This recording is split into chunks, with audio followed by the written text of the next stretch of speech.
Hello, everyone, and welcome to another episode of Security and Risk Insights. I'm your host, Inderpreet Kaur, and with me today is a cybersecurity expert, Divya Barnwal. Hi, Inderpreet. Hello, Divya.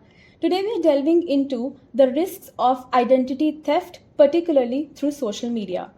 To start with, I'll just give a brief intro. As we all know that identity theft has long been on the rise, and that sharing too much of your personal information online can put you at risk. But did you know that some scammers can also use your personal information and photos to create fake profiles on social media handles like Twitter, Facebook, Instagram, or even LinkedIn, and with your name and images on them as well? So Divya, if we start with the basics, what do you think are the reasons for these sort of identity thefts? I think, Inderpreet, let me tell you, we have taken a very interesting topic because all of us, this generation, I would say, is very hooked on social media. All of us, every day, we have to check our accounts. We have made multiple accounts in multiple social medias, and we have to check what is happening, what our friends and colleagues are doing. We have to post everything. We're very eager. Right. So this, I would say, this generation is kind of more of show-off generation, where we want to, wherever we go, we have to first put it on social media. I'm there, I've been there, type of thing. So with that, of course, it's fun. It's interesting when you get so many hits, so many likes on your posts. But of course, the perils of social media is to know about the perils of social media is very important. So interestingly, we should understand that why someone will conduct something like an identity theft on social media. So the main motives, in the that we see people having, doing this identity theft is either to steal money or to steal your personal information, which could again then be used for executing multiple frauds, scams, and things like that. And another reason why, people do identity theft is to take over someone's account. Right. So that mostly happens if you have huge number of followers, you are celebrity. So people might want to take over your account so that they can attract traffic to their own personal account, or they can defame the person. They can put some messages or content which is not very legit. So all those, I would say, would form the reasons behind the identity theft that we see on social media. Absolutely. So social media indeed has become the integral part of our lives. We do share everything from our breakfast to our vacation plans. But how does this habit expose us to theft risk? We'll talk more about that. They could also use this social media profiles, for their benefit and for, to take out money or tarnish your reputation. Your family, your friends, they wouldn't know if it's you or someone else who's asking for these sort of money or any scams they're happening outside there. So I think you're the one committing the crime or promoting the hate speech. This is what the family or the friends would think about you. A classic example we can talk about Jake. We usually take any sort of names to, quote any classic example. He loved documenting every aspect of his life, starting from a coffee shop to his vacation plans to whatever he does on a day-to-day basis. An imposter leveraged this information and he tried to infiltrate Jake's accounts, leading to unauthorized transactions, which his family and friends couldn't understand, and his privacy was invaded. So Divya, I would also like to know more on the best practices to protect the identity on social media. A very good question, Inderpreet, because I think it's become very easy to open an account on social media. Yes.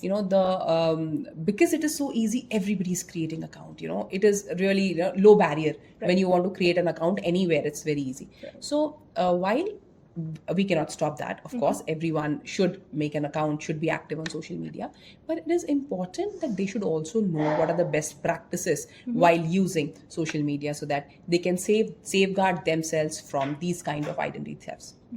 So the first thing I would say very important is be careful about what you're sharing on social media, especially when it comes to your personal information. You have to be absolutely sure about where you are sharing your personal information. More to do so when it comes to your PII data, which is your personal identifiable information. So all that data, which is very unique to you, like your full name, your home address, your date of birth, your email ID, your phone numbers. So these data is very unique to you. Of course, not to mention a driver's license, ID, SSN number. So all these things. So we should be very careful about where we are sharing this data. We should not just give away this data on any public platform. Absolutely. Yes. So we should be careful about the privacy of our PII data. A second thing which is important is, we have to set some strict privacy settings on our social media account. Sure. I know it's a little boring, but it is very important, guys. I mean, before taking the session, I just quickly went back to my social media accounts and I checked that what is the privacy settings I have, kept. That because is needed. it is very important. You should be careful that who can see what in your account. Of course, giving a full access to your friends and family, but restricting access to the people you don't know very well, you haven't met very well. True. Those would really, be a good practice to follow while using social media. Lastly, there are a lot of good security softwares available in the market, and softwares like firewalls, good antiviruses. We should install them on our devices to make sure that they are protected from all these threats and scams. Sure, solid advice, Divya. Fortunately, we can take such steps, to protect ourselves against these crimes or these social media thefts. Divya, I also wanted to know, practically speaking, what will be the types of identity fraud scams we need to watch out for? Good question, Indrapreet, because I think awareness is a key when we are talking about our identity being protected on social media. Right. So if we know what kind of scams are available, maybe we'll watch out for them, more carefully. So one of the very classic identity theft is impersonation. Right. When someone else is trying to create an account or which looks very authentic, they're trying to either impersonate your friend and then asking you for some favors, or they are impersonating a celebrity and then either attracting followers on their accounts or posting some messages or content which is not very good to propagate. Right. So that is the classic kind of impersonation identity theft. Other kind of identity theft which is also popular is, there are very interesting quizzes available, know your true identity, Oh, yes. know your future, how it's going to be, Popular on which kind of Facebook, person you are. Yeah, so many of these quizzes. While these are very interesting, to take these quizzes, but you should be careful that how these quizzes are formulated. There is a high chance that some quiz could be, customized for identity theft. So be careful about what information you're putting in those quizzes, because that if you forget your password, the security questions, they're very common. They ask what was your pet's name, they ask who where was your first schooling from, Yes. which city you were born. So these are classic questions when you forget your password. True. So if you think that the quiz you are taking is asking answers to these questions, put your guard up, because they might want to steal your identity, get your information, so that later they can hack into your account. So these things we should watch out for. Also, I would say another popular type of identity fraud that is happening is by, I would say, fake business opportunity. Oh, So yes. very interesting opportunity. They earn so much by just sitting at home, Yes, do nothing, yes. and just enroll, come to our website, and then you can make money. So all these scams, people should watch out for. You should know that these business opportunities might not be genuine. What information they're asking? Are they asking you to fill up a form which is asking very crucial data, or are they asking you to make some transaction, getting your credit card details? So all those things you should watch out for. Another similar kind of set of identity fraud happens through fake e-commerce websites. Yes. Lot of sale, these things are available at such low prices, so you get attracted to these sale when it comes to e-commerce website. And it is very difficult, I would say, to actually identify which is a fake e-commerce website versus which is a genuine e-commerce website. Yeah. But before making a transaction, again, I would say that people should watch out for that the website is secure, it is protected, and then only you should go ahead and make that transaction to make sure that your identity is not taken over.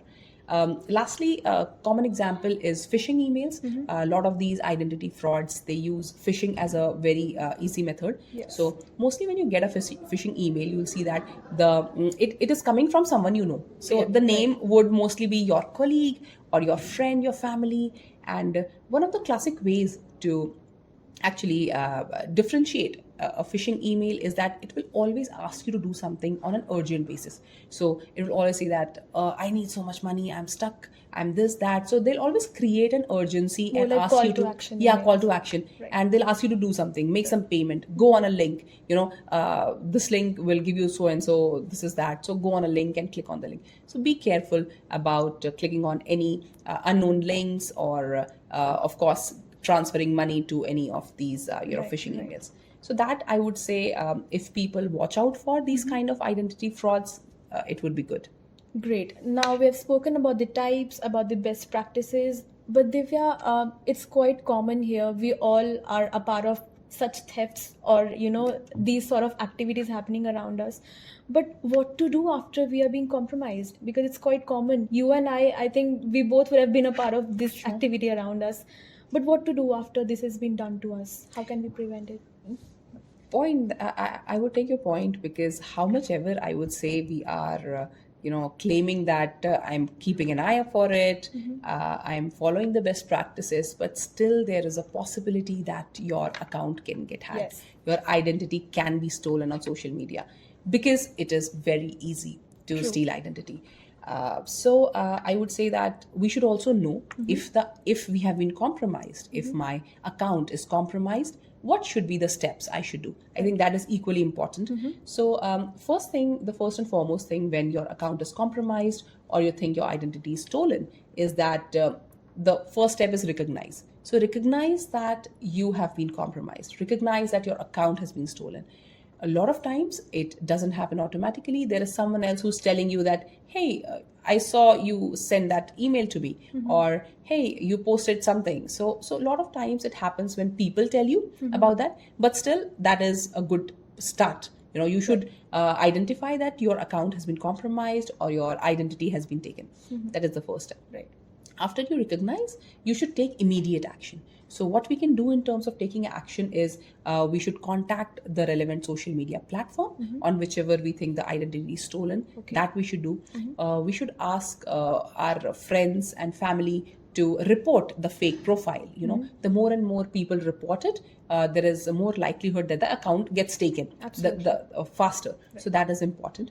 And if suppose you think some defamation is done or some kind of fraud, something like that is done, so you can also seek some legal advices if a high priority account gets hacked. I think of course they should go for legal advices and make sure that some legal action is taken against the person who has committed the crime. Right. And updating privacy settings is of course, just go back, check your privacy settings, which kind of information you are sharing, where photos, any personal information, and should not be shared, should only be shared to the group you actually trust. Definitely. And you have met, and not sharing it with other group. Yes. So that is on taking immediate action.